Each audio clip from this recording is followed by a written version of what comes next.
उसका सुनती रहूं क्योंकि मैं सुनते सुनते हंस भी रही थी। और इससे मुझे एक बात याद आई, आई थिंक 1.5-2 महीने पहले की बात है। एक और बच्चे ने सत्संग यहाँ पे शेयर किया था। I don't remember his name, लेकिन वो भी बहुत छोटा बच्चा था। शौर्य। तो हाँ, तो उस टाइम पे मैं गुरुजी से ऐसे ही बातें कर रही थी। मैं कहा गुरुजी, इतने छोटे छोटे बच्चे मतलब कैसे आपके बारे में ऐसे सब जानते हैं, आपसे वो भी बातें करने लग गए हैं। हमें तो अभी भी बात करनी नहीं आती है ढंग से, हमें तो अभी भी कंफर्मेशन नहीं मिलती, लेकिन कैसे वो आपसे बातें करते हैं। और इतना अच्छे उनके थॉट प्रोसेस आपने कर दिए हैं जो आज के टाइम पे एक्सेप्ट कर पाना पॉसिबल नहीं है। तो मुझे रात को गुरुजी ने दर्शन दे के ये बात बताई कि ये हमारे आने वाला जो है एज ए यंगस्टर्स हैगे और एज ए पीढ़ी हैगी, ਉਹ ਆਉਣ ਵਾਲੇ टाइम ਵਿੱਚ ਹੀ ਸਾਨੂੰ संभाल वाली होगी। तो मैं गुरुजी से बोली, मैं कहा गुरुजी तो मतलब इतने छोटे छोटे बच्चे हैं। गुरुजी बोलते हैं हाँ, तो वही तो भविष्य हैगा साडा। तो मैं तो ये बात मैंने यहाँ पे शेयर की थी। और आई थिंक सुनीता आंटी से मेरी इस बारे में बात भी हुई थी और उन्होंने कुछ कंफर्मेशन भी दी थी इससे रिगार्डिंग मुझे। तो मुझे इतना वो हुआ कि गुरुजी आपको सब पता है। और अभी थोड़े दिन पहले ही मैं गुरुजी का एक सत्संग सुन रही थी, ओल्ड संगत का। तो वो उन्होंने बताया कि गुरुजी ने उनको ड्रीम में आके ये बात बताई थी कि मैं जन्म ले चुका हूँ। आई थिंक 2014 या 16 में जन्म उनका हो चुका है और मैं 9 साल की उम्र में गद्दी पे बैठूंगा।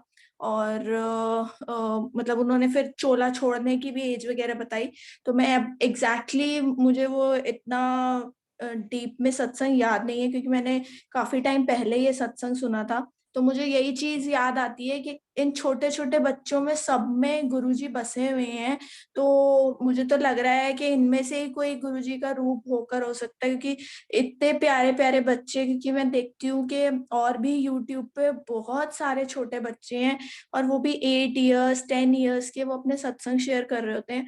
तो मुझे लगता है हम लोग तो कहीं स्टैंड ही नहीं करते हैं। हमें तो पता नहीं इतनी मतलब इनके ट्रिपल एज के होकर, 4 टाइम्स की एज होकर भी हमें समझ में नहीं आती और ये इतनी प्यारी बातें करते हैं, इतने प्योर सोल हैं। तो बहुत बहुत शुक्राना गुरुजी महाराज का कि उन्होंने कैसे बच्चों को ब्लेस कर रखा है। किसी को अपना नाम दे देते हैं, किसी को ड्रीम दर्शन दे रहे हैं, मतलब बहुत कुछ करते हैं गुरुजी। तो अनंतम शुक्राने गुरुजी महाराज के।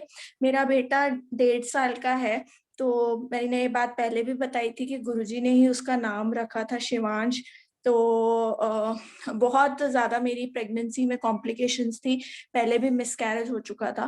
तो मैं प्रेगनेंसी में बहुत ज्यादा परेशान रहती थी कि पता नहीं कैसे होगा, क्या होगा, कुछ प्रॉब्लम्स ना हो जाए, मतलब बहुत ज्यादा। लेकिन गुरुजी अपने दर पे बुलाते थे, लंगर प्रसाद सबसे।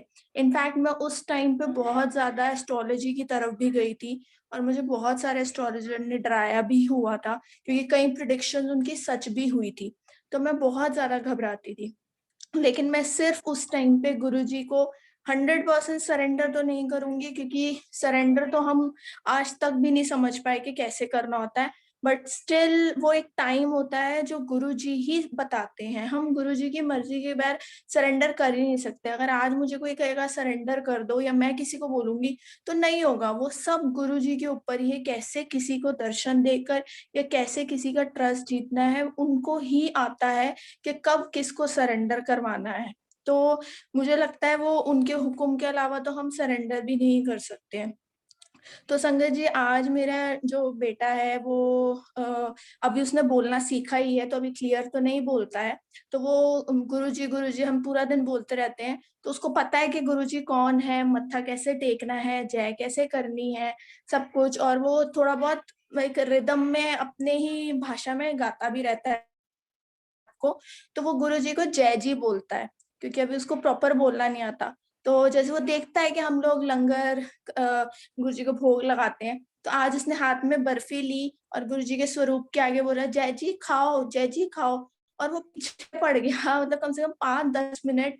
मेरे लिए बहुत बड़ी बात थी। तो मैं गुरुजी को देख के बोल रही थी कि गुरुजी अब तो आपको खाना ही पड़ेगा। मुझे नहीं पता आपको कैसे खाना है, लेकिन अब आपको खाना ही पड़ेगा, क्योंकि ये तो इसको पता नहीं क्या हुआ है जो ये आपके सामने से खड़े होके बोल रहा है। तो मतलब काफ़ी देर तक वो बोलता रहा कि खाओ, खाओ जय जी खाओ, खाओ ऊपर, ऊपर क्योंकि ऊपर थोड़ा स्वरूप लगा है, तो कुछ-कुछ वर्ड्स बोलता है। तो थोड़ा इमोशनल भी मैं बहुत हो गई कि गुरुजी आपका ही अंश है क्योंकि शिवांश नाम रखा है, तो शिव का अंश आपका ही अंश है, तो कुछ होने तो दोगे नहीं आप इसको, बस ये है कि आप अपने चरणों से ही हमें लगाए रखो और इसको भी ऐसे ही समझदार आगे बनाओ ताकि ये ऐसे ही सब कुछ करे क्योंकि बहुत छोटा था, अराउंड 1-2 मंथ्स का था और जैसे बच्चे कई बार बहुत रोने लग जाते हैं, तो ये भी कई बार रोता था, तो मैं इसको कई बारी आनंद साहिब का जो पाठ होता है, वो मैं लगा देती थी। तो मैंने रैंडमली ऐसे ही एक बार लगा दिया था, तो ये बिल्कुल चुप और तब से लेके आज तक ये है कि जैसे ही वो क्योंकि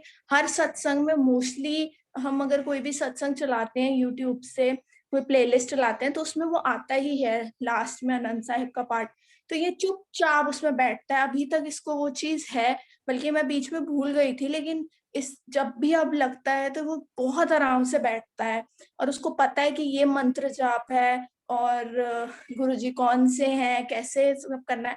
कुछ ऐसा नहीं सिखाया, बस उसने जो-जो ऑब्ज़र्व किया और जो-जो अंदर से उसको हुआ, अपने आप सब कुछ, जो खाएगा तो वो बस मतलब एक छोटे हमारे हर रूम में गुरुजी का स्वरूप लगा हुआ है, तो उसको पता है कि हाँ, जय जी खाओ, खाओ, तो वो इतना प्यारे उससे करता है, तो मैं गुरुजी को यही थैंक यू बोलती हूँ। गुरुजी बहुत बड़ा ग्रैटिट्यूड है आपकी तरफ तो कि आप ऐसे ही बच्चों पे कृपा बनाए रखो, क्योंकि सच में यही आने वाले भविष्य के वो हैं, क्योंकि हम लोग फिर भी कुछ ना कुछ गलत काम कर लेते हैं, लेकिन इनके ऊपर आपकी कृपा होनी बहुत ज़रूरी है, बहुत ज़्यादा ज़रूरी है।